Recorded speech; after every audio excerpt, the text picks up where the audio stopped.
The reactor meltdown at the Chernobyl Nuclear Power Plant was a catastrophic event that occurred on April 26, 1986. It resulted in the release of significant amounts of radioactive materials into the environment. The meltdown occurred during a safety test when one of the reactors at the plant overheated and the fuel rods in the reactor core ruptured. This ignited a fire that released large amounts of radioactive materials into the atmosphere. The explosion and subsequent fire destroyed the reactor and the roof of the building. It sent a plume of radioactive smoke and dust into the air that spread over large parts of Europe. Later on, a special containment structure called a sarcophagus was created to stop the spread of radionuclides.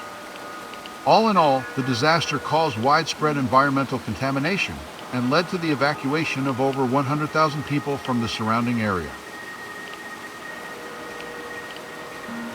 The explosion and subsequent fire destroyed much of the reactor and the roof of the building. However, remnants of the reactor were eventually encased. It was built to contain the remaining radioactive material.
These gigantic structures are the cooling towers for reactors 5 and 6 at the Chernobyl NPP. They were built as part of a planned expansion of the facility. Construction of these reactors began in the early 1980s, but was halted following the explosion and subsequent disaster at Reactor 4 in 1986. Cooling towers are commonly used in thermal and nuclear power plants to cool large amounts of water using atmospheric airflow. Water used to reduce heat generated by the nuclear reaction must be cooled to prevent the fuel from overheating and causing a meltdown. Coolant water is pumped through the reactor to a heat exchanger, where the heat is transferred to a separate water circuit flowing to the cooling tower. The hot water is sprayed into the tower and exposed to the air, which cools the water through evaporation. Cooled water is then reused in the heat exchanger, repeating the process, while warm air from the cooling tower is released into the atmosphere. The towers are 150 meters tall and 126 meters in diameter. They're made of reinforced concrete.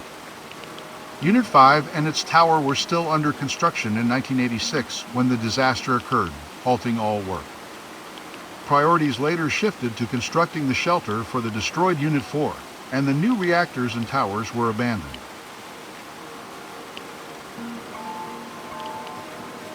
Nowadays, the Chernobyl towers and their artificial islands surrounded by a channel are a popular tourist attraction. On the 30th anniversary of the disaster, an Australian artist painted a mural inside the 110-meter tower, using a 1986 photograph by photojournalist Igor Kostin.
Train cars like this one were used to transport irradiated meat after the disaster.